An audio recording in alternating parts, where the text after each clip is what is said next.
students, welcome back to the 28th session of the sociology class for second semester under social institutions paper and the unit 3, that is problems and issues and challenges of marginalized groups.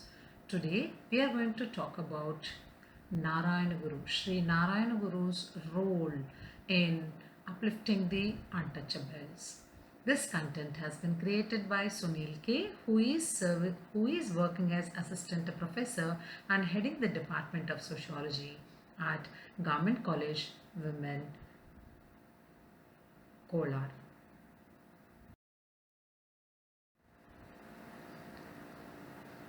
Narayana Guru was born on 28th August 1854 in the Eswa community in a village by name Champanjati in near Thiruvananthapuram.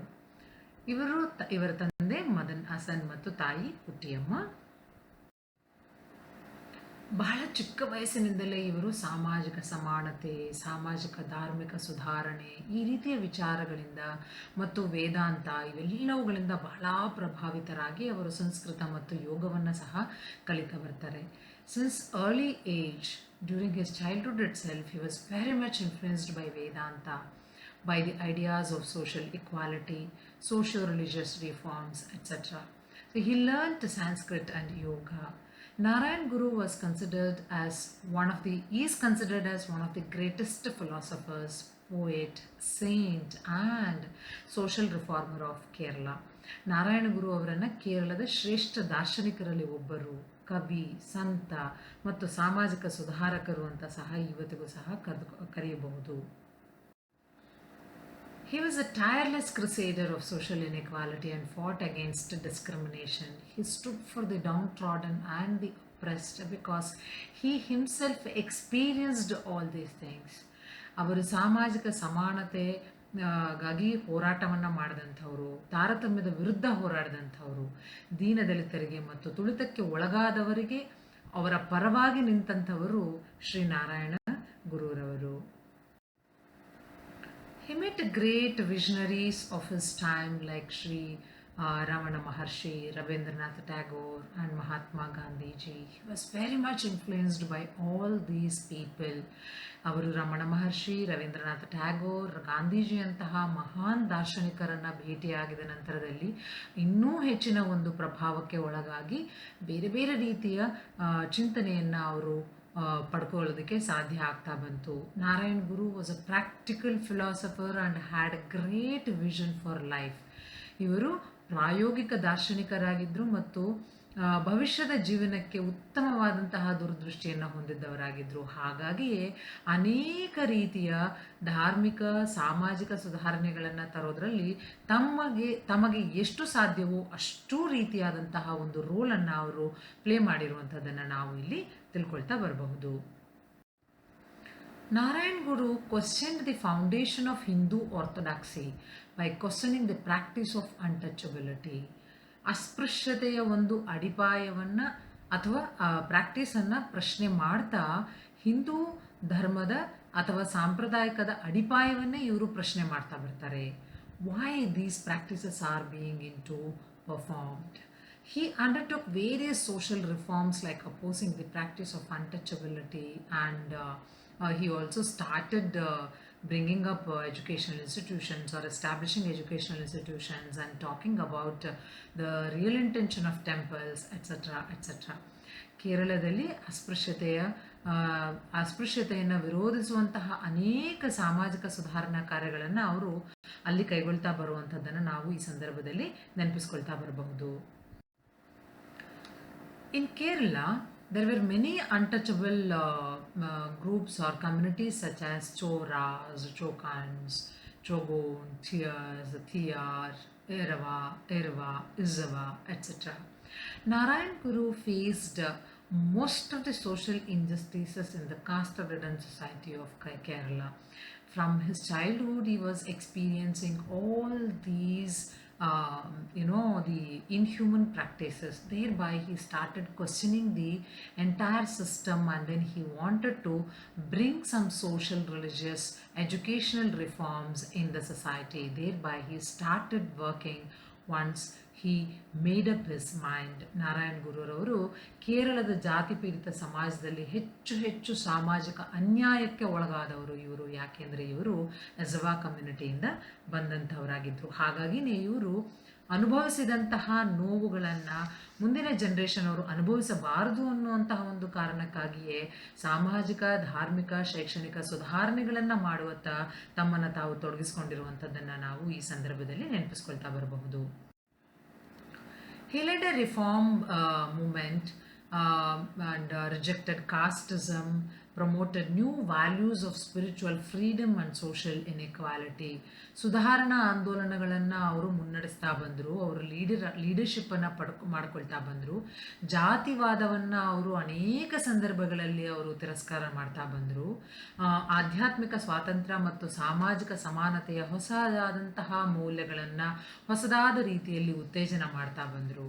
Narayan ಗುರುರವರು SNDP ಅನ್ನುವಂತಹ ಒಂದು ಸಂಸ್ಥೆಯನ್ನು ಪ್ರಾರಂಭ ಮಾಡ್ತಾರೆ ಕೇರಳದಲ್ಲಿ. ಶ್ರೀ ನಾರಾಯಣ ಗುರು ಧರ್ಮ ಪರಿಪಾಲಯ ಯೋಗಂ ಅನ್ನುವಂಥದ್ದು. ಇವರು ಎಲ್ಲರಿಗೂ ಹೇಳುವಂತಹ ಒಂದು ವಿಷಯ ಅಂತಂದರೆ ಒಂದೇ ಧರ್ಮ ಮತ್ತು ಒಂದೇ ದೇವರು ಅನ್ನುವಂಥದ್ದು. ಇದನ್ನು ನಾವು ಅನುಸರಣೆ ಮಾಡ್ತಾ ಹೋದರೆ ಜಾತಿರಹಿತವಾದಂತಹ ಮುಕ್ತ ಸಮಾಜವನ್ನು ನಾವು ಕಾಣಬಹುದು ಅನ್ನುವಂಥದ್ದು ಅವರ ಒಂದು ಆಶಯವಾಗಿತ್ತು. He had one aspect in his mind, or one thought in his mind, that one religion and one God. That means where we can establish a casteless organization which is open to each and every individual. The SNDP remained as a non-political organization. ಈ SNDP ಅನ್ನುವಂಥದ್ದು ರಾಜಕೀಯೇತರ ಸಂಘಟನೆಯಾಗಿ ಅನೇಕ ಕಾರ್ಯಗಳನ್ನು ಮಾಡ್ತಾ ಬಂತು. ಇದು 3 ಪ್ರಮುಖ ಕಾರ್ಯಕ್ರಮಗಳನ್ನು ಹೊಂದಿದ್ದಂತಹದನ್ನು ನಾವು ನೋಡ್ತಾ ಬರ್ಬೋದು. The SNDP had 3 major programmes. Starting the educational institutions, because education was not that prominent at that particular time for each and every one, especially for the downtrodden caste. ಶಿಕ್ಷಣ ಸಂಸ್ಥೆಗಳನ್ನು ಪ್ರಾರಂಭಿಸುವುದು ಇದು SNDPಯ ಒಂದು ಪ್ರಮುಖ ಆಶಯವಾಗಿದ್ದಂಥದ್ದು. ಯಾಕೆಂದರೆ ಆ ಸಂದರ್ಭದಲ್ಲಿ ಡೌನ್ ಟ್ರಾಡನ್ ಕಾಸ್ಟ್ಗಳಿಗಾಗಿ ಅಥವಾ ಕೆಳಮಟ್ಟದ ಜಾತಿಗಳಿಗಾಗಿ ಶೈಕ್ಷಣಿಕ ಸೌಲಭ್ಯಗಳನ್ನು ಒದಗಿಸ್ಕೊಡ್ತಾ ಇರಲಿಲ್ಲ. ಆ ಒಂದು ಕಾರಣಕ್ಕಾಗಿ ಇವರು ಇದನ್ನು ಮುಂದುವರಿಸಬೇಕು, ಇದನ್ನು ಪ್ರಾರಂಭ ಮಾಡಬೇಕು ಅಂತ ಆಶಯವನ್ನು ಹೊಂದಿದ್ದಂಥದ್ದು. ಹಿಂದೂ ಆಚರಣೆಗಳನ್ನು ಸರಳೀಕರಣಗೊಳಿಸುವಂಥದ್ದು, simplifying the Hindu rituals, because most of the rituals were very complicated, were in lot of barriers were there between upper and middle class, lower class and things like that. Building temples, ದೇವಾಲಯಗಳನ್ನು ನಿರ್ಮಾಣ ಮಾಡುವಂಥದ್ದು. ದೇವಾಲಯಗಳನ್ನು ನಿರ್ಮಾಣ ಮಾಡುವಂಥದ್ದು ಅಂತ ಹೇಳಿದರೆ ಅಲ್ಲಿ spiritual freedom ಅನ್ನುವಂಥದ್ದು ಎಲ್ಲರಿಗೂ ಕೊಡಬೇಕು ಅನ್ನುವಂಥದ್ದು ಅವರ ಒಂದು ಆಶಯವಾಗಿದ್ದಂಥದ್ದು. ಆ ಸ್ಪಿರಿಚುವಲ್ ಫ್ರೀಡಮ್ ಕೊಡಬೇಕು ಅಂತ ಹೇಳಿದ್ರೆ ದೇವಾಲಯಗಳ ನಿರ್ಮಾಣ ಆಗಬೇಕು. ದೇವಾಲಯಗಳ ನಿರ್ಮಾಣ ವಿಭಿನ್ನ ರೀತಿಯಲ್ಲಿ ಮಾಡಬೇಕು ಅನ್ನುವಂಥದ್ದು ಅವರು ಹೇಳ್ತಾ ಇದ್ದಂಥದ್ದು. ಅಂದರೆ ಮೊದಲನೇ ಪ್ರಕಾರದ ದೇವಸ್ಥಾನಗಳಲ್ಲಿ temple with pujas, where pujas will be conducted and worship will be there regularly. Temple with idols without puja. Customary celebrations ಮಾಡ್ತಾರೆ, no customary celebrations will be there, but then the idols will be there are temples with idols but then no customary relationships. ಅಲ್ಲಿ ಯಾವುದೇ ಒಂದು ಮೂರ್ತಿಯನ್ನು ಪ್ರತಿಷ್ಠಾಪನೆ ಮಾಡೋದಿಲ್ಲ, ಆದರೆ ಅನೇಕ ರೀತಿಯಾದಂತಹ ಏನೆಲ್ಲ ನಾವು ರಿಚುವಲ್ಸನ್ನು ಫಾಲೋ ಮಾಡ್ತೀವಿ ಎಲ್ಲ ರಿಚುವಲ್ಸನ್ನು ಅಲ್ಲಿ ಮಾಡುವಂಥದ್ದು. ಟೆಂಪಲ್ ವಿತೌಟ್ ಐಡಲ್ಸ್, ಹಲವಾರು ದೇವಸ್ಥಾನಗಳಲ್ಲಿ ಯಾವುದೇ ರೀತಿಯ ಮೂರ್ತಿಯೂ ಇರೋದಿಲ್ಲ, ಯಾವುದೇ ರೀತಿಯಾದಂತಹ ಚಿತ್ರಣವೂ ಇರೋದಿಲ್ಲ, ಇಮೇಜು ಇರೋದಿಲ್ಲ. ಈ ಥರದ ಒಂದು ಟೆಂಪಲ್ಗಳನ್ನು ಸಹ ನಿರ್ಮಾಣ ಮಾಡಬೇಕು ಅನ್ನುವಂಥದ್ದು ಅವರ ಒಂದು ಉದ್ದೇಶವಾಗಿತ್ತು. ಯಾಕೆ ಅಂತ ಹೇಳಿದ್ರೆ, according to him, emotional and spiritual needs of the people were most important for their upliftment. That is why these elements were most important for Sri Narayana Guru. He started various schools and colleges throughout Kerala to spread massive education among depressed classes or deprived classes. ಕೇರಳದಲ್ಲಿ ಅನೇಕ ವಂಚಿತ ವರ್ಗಗಳಿಗೆ ಬೃಹತ್ ಶಿಕ್ಷಣವನ್ನು ನೀಡಬೇಕು ಅಥವಾ ಶಿಕ್ಷಣವನ್ನು ನೀಡಬೇಕು ಅಂತ ಹೇಳಿಬಿಟ್ಟು ಬೃಹತ್ ಮಟ್ಟದಲ್ಲಿ ಶಾಲಾ ಕಾಲೇಜುಗಳನ್ನು ಇವರು ಪ್ರಾರಂಭ ಮಾಡ್ತಾ ಬರ್ತಾರೆ. He appealed to his community not to spend expensively on marriages and other Hindu rituals. ಬೇರೆ ಬೇರೆ ರೀತಿಯಾದಂತಹ ಆಚರಣೆಗಳಿಗೆ ಮತ್ತು ವಿವಾಹ ಇನ್ನಿತರ ಕಾರ್ಯಕ್ರಮಗಳಿಗೆ ಹೆಚ್ಚು ಹಣ ವ್ಯಯ ಮಾಡದಂತೆ ಅವರು ತಮ್ಮ ಸಮುದಾಯಕ್ಕೆ ಮನವಿಯನ್ನು ಮಾಡ್ಕೊಳ್ತಾ ಬರ್ತಾರೆ. ಯಾಕೆ ಅಂತ ಹೇಳಿದ್ರೆ ಇವೆಲ್ಲವೂ ಉಪಯೋಗಕ್ಕೆ ಬರದಲೇ ಇರುವಂತಹ ಒಂದು ಖರ್ಚುಗಳು ಅಂತ ಹೇಳಿಬಿಟ್ಟು ಅವರ ಒಂದು ಭಾವನೆ. ಅದನ್ನು ಸದ್ವಿನಿಯೋಗ ಮಾಡಬೇಕು ಸಮುದಾಯದ ಒಂದು ಅಭಿವೃದ್ಧಿಗಾಗಿ ಅಂತ ಅವರು ಹೇಳ್ತಾ ಬರುವಂಥದ್ದು, ಸಾರ್ತಾ ಬರುವಂಥದ್ದನ್ನು ನಾವು ನೋಡ್ತಾ ಹೋಗುವಂಥದ್ದು. He simplified rituals regarding worship, marriage, rituals and also funerals. ನಮ್ಮಲ್ಲಿ ಎಲ್ಲರಿಗೂ ಗೊತ್ತಿರೋ ಹಾಗೆ ಹಿಂದೂ ಸಂಪ್ರದಾಯದಲ್ಲಿ ಏನೇ ಒಂದು ಆಚರಣೆ, ಅದು ವಿವಾಹ ಇರಬಹುದು, ಯಾವುದೇ ಒಂದು ಚಿಕ್ಕ ಪೂಜೆ, ಯಜ್ಞ, ಹವನ ಏನೇ ಇರಬಹುದು, ಅಂತ್ಯಕ್ರಿಯೆ ಇರಬಹುದು, ಪ್ರತಿಯೊಂದರಲ್ಲೂ ಬಹಳ ವೈಭವೀಕರಣವಾಗಿ ಮಾಡುವಂಥದ್ದನ್ನು ನಾವು ನೋಡ್ತಾ ಬರ್ತೇವೆ.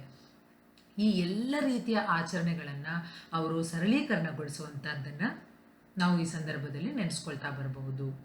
He said all men belong to one race and one caste. There is only one religion and one caste. ಎಲ್ಲ ಪುರುಷರು, ಎಲ್ಲ ಮಾನವರು ಒಂದೇ ಜನಾಂಗ ಮತ್ತು ಒಂದೇ ಜಾತಿಗೆ ಸೇರಿದವರು. ಹಾಗಾಗಿ ಒಂದೇ ಧರ್ಮ ಮತ್ತು ಒಂದೇ ಜಾತಿಯನ್ನು ಅನುಸರಣೆ ಮಾಡಬೇಕು, ಅದೇ ಇರುವಂಥದ್ದು ಅನ್ನೋದನ್ನು ಅವರು ಹೆಚ್ಚು ಹೆಚ್ಚು ಪ್ರತಿಪಾದನೆ ಮಾಡ್ತಾ ಬಂದಂಥದ್ದನ್ನು ನಾವು ಇಲ್ಲಿ ಅರ್ಥೈಸ್ಕೊಳ್ತಾ ಬರಬೇಕಾಗತ್ತೆ. His approach was not a propaganda oriented, but he was a silent worker of mission with vision. ಅವರ ಒಂದು ವಿಧಾನ ಪ್ರಚಾರಾಧಾರಿತವಾಗಿರಲಿಲ್ಲ. ಅವರು ಒಂದು ದೂರದೃಷ್ಟಿಯ ಮೂಲಕ ಅನೇಕ ರೀತಿಯ ಕೆಲಸಗಳನ್ನು ಮಾಡಬೇಕು ಅಂತ ಹೇಳಿಬಿಟ್ಟು ಎಲೆಮರೆಕಾಯಿಯಂತೆ ಒಂದು ಸೇವೆಯನ್ನು ಸಲ್ಲಿಸಿದಂಥವರು ಅಂತ ನಾವು ಈ ಸಂದರ್ಭದಲ್ಲಿ ನೆನೆಸ್ಕೊಳ್ತಾ ಬರ್ಬೋದು. He struggled a lot to correct most of the irregularities in Hindu society. ಸಮಾಜದಲ್ಲಿ ಇರುವಂತಹ ಅನೇಕ ಸರಿಯಾಗಿ ಇಲ್ಲದಲೇ ಇರುವಂತಹ ಕ್ರಮಗಳನ್ನು ಸರಿಪಡಿಸೋದಕ್ಕೆ ಅವರು ಬಹಳಷ್ಟು ಸ್ಟ್ರಗಲ್ ಮಾಡಿರುವಂಥದ್ದನ್ನು, ನೊಂದಿರುವಂಥದ್ದನ್ನು ನಾವು ಈ ಸಂದರ್ಭದಲ್ಲಿ ನೆನಪಿಸ್ಕೊಳ್ತಾ ಬರಬೇಕಾಗತ್ತೆ. He started establishing new temples for the common people who were not allowed to sanctum of the orthodox Hindu temples. ಹಾಗಾಗಿಯೇ ಅವರು ಏನು ಹೇಳ್ತಾ ಬರ್ತಾರೆ ಅಂತ ಹೇಳಿದ್ರೆ, ಸಾಂಪ್ರದಾಯಿಕ ಹಿಂದೂ ದೇವಾಲಯದಲ್ಲಿ ಗರ್ಭಗುಡಿಗೆ ಪ್ರವೇಶ ಮಾಡಲಿಕ್ಕೆ ಅವಕಾಶ ಇರಲಿಲ್ಲ ಸಾಮಾನ್ಯ ಜನರಿಗೆ. ಹಾಗಾಗಿ ಅವರು ಹೇಳ್ತಾ ಬರೋದೇನು ಅಂತ ಹೇಳಿದ್ರೆ, ಹೊಸ ಹೊಸ ದೇವಾಲಯಗಳನ್ನು ಸೃಷ್ಟಿ ಮಾಡ್ತಾ ಬಂದರು ಅಥವಾ ಎಸ್ಟಾಬ್ಲಿಷ್ ಮಾಡ್ತಾ ಬಂದರು. ಅವುಗಳ ಮೂಲಕ ಎಲ್ಲ ಸಾಮಾನ್ಯ ಜನರಿಗೂ ಗರ್ಭಗುಡಿಯ ಒಳಗಡೆ ಹೋಗಲಿಕ್ಕೆ ಅವಕಾಶಗಳನ್ನು ನಿರ್ಮಾಣ ಮಾಡುವಂಥದ್ದು ಅವರ ಒಂದು ಉದ್ದೇಶ ಆಗಿತ್ತು. ಇವೆಲ್ಲವುಗಳನ್ನು ನಾವು ನೋಡ್ತಾ ಹೋದರೆ, dear students, we can try to understand that he has played a major role in uplifting the weaker sections or the minorities, whereby he has brought in lot of social, educational and religious reforms also during his period.